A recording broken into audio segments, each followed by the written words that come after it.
These confronting images are what inspired the life work of English environmentalist Richard St Barb Barker.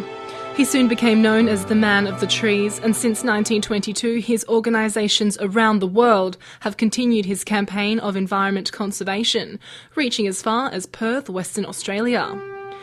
These wildlife warriors are here today at Whiteman Park's Children's Forest, a 20-minute drive northeast of the city, to learn about the importance of trees by planting them in a fun and sustainable landscape.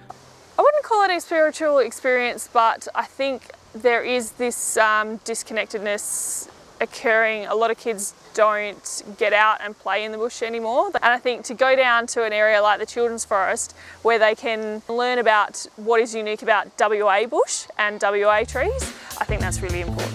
I love them because they let us have shade when we're out in the desert. The trees are so big and they grow so much big.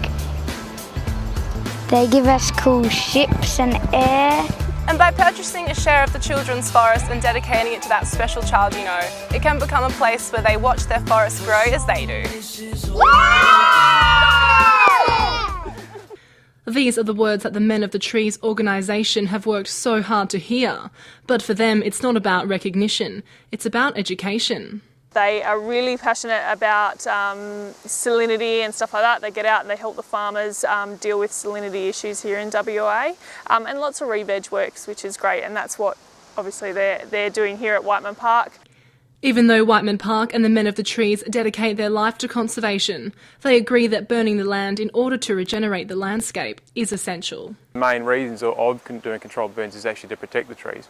When we're doing controlled burning, we're dealing with fire intensities that are on the lower end of the scale. So, whereas if we allow the fuels to build up and fires to run through those areas under summer conditions, then we would see damage to the trees.